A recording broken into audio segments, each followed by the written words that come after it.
ekinaabanga kisobose abamu beeyama ebintu nga tebali ready naye nze ndi ready Haji Mugema abadde kyali wange.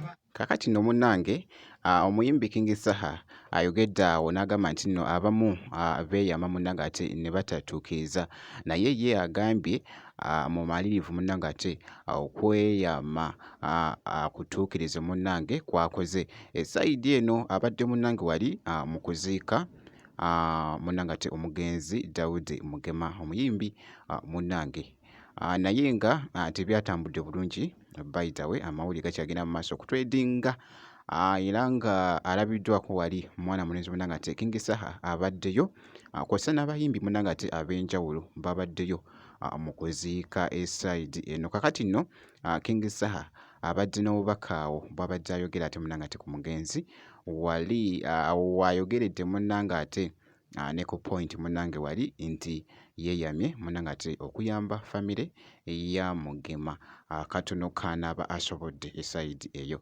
Kati soke tulabe ekibadde wali ate ndyoke enkuze.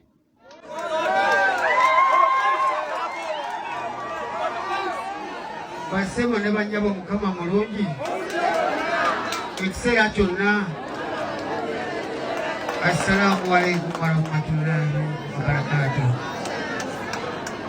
Bannange nze sizze kwogera, nzize kwolekera muganda wange Mugema olw'enkolagana eyo gye twafunamu mu kibuga ate nga eyasinga otugatta ne Mugema yali Haji Haruna oyo gw'olaba. So neebaza nnyo obulamu bwe tushiyalinze ne Mugema abadde musajja mulungi nnyo. Tugenda mu misinga nnyo ffe mikwano gye tusaba Allah mulamuze kisa kuba Mugema tabadde musajja mubi nnyo eri ffe ababadde bamwetoolodde. Tubeebaza nnyo abantu beeno okujjumbira omukolo guno nga tuwerekera muganda waffe. Mwebale nnyo, mwebalire ddala. Ndabye ku muganda wange Geoffrey Lutaaya tujja mulonda ffe abeeno.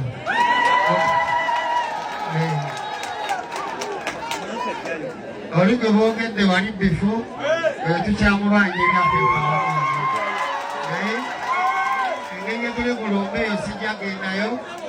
Bannange Mugema waffe Allah amulamuze kisa. Mugema tugenda kusubwa nnyo.